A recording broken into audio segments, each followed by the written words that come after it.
காலம் 1985. தென்னிந்தியாவின் ஒரு தூரமாகிய கிராமம் முருகம்பாளையம்.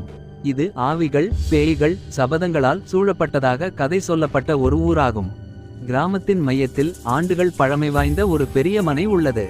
இதற்கு கிராமவாசிகள் சாபம் படிந்த மாளிகை என்று பெயரிட்டனர்.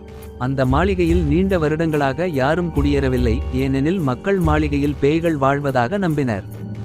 ஒரு நாள் கிராமத்திற்கு வெளியே இருந்த ஒரு இளம் பத்திரிகையாளர் குமார் அந்த மாளிகையின் கதைகளை அறிந்து ஆர்வம் கொண்டு அதை பற்றி நேரடியாக விசாரணை செய்ய முடிவு செய்கிறார்.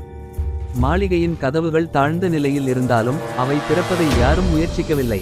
குமார் இரவு நேரத்தில் மாளிகைக்கு செல்கிறார். வெளியில் நிலா ஒளி மட்டுமே.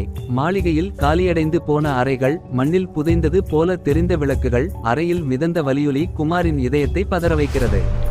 அவர் மூச்சு குழாய் துடிக்க, குளிர்ந்த காற்று பீரிட்டு ஒரே ஓசை முழு மாளிகையையும் முழுமையாக குலைக்கிறது. அப்போது குமாரின் கண்ணில் ஒரு பழைய கத்தி தெரிகிறது. அதில் உதிர்ந்திருந்த ரத்தம் இன்னும் காயாதது போல இருந்தது. அந்த நேரம் பின்புறம் இருந்து யாரோ சொரிந்து பேசியது போல, அருமை, நீ இங்கு வந்தது என் சாபத்தை முடிக்கத்தான் என்ற குரல் கேட்கிறது. அவனின் முன் பசி தவித்த ஒரு பெண் பேய் தோன்றி அதன் கண்களில் நீண்ட வருடங்கள் காய்ந்திருந்த வலியை அவன் உணர்கிறான்.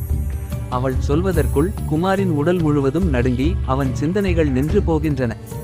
என் சாபம் முடிந்தது, நீயே அடுத்த சாபம் என்று பேய் குமாரின் கண்ணை பார்த்து சிரிக்கிறது.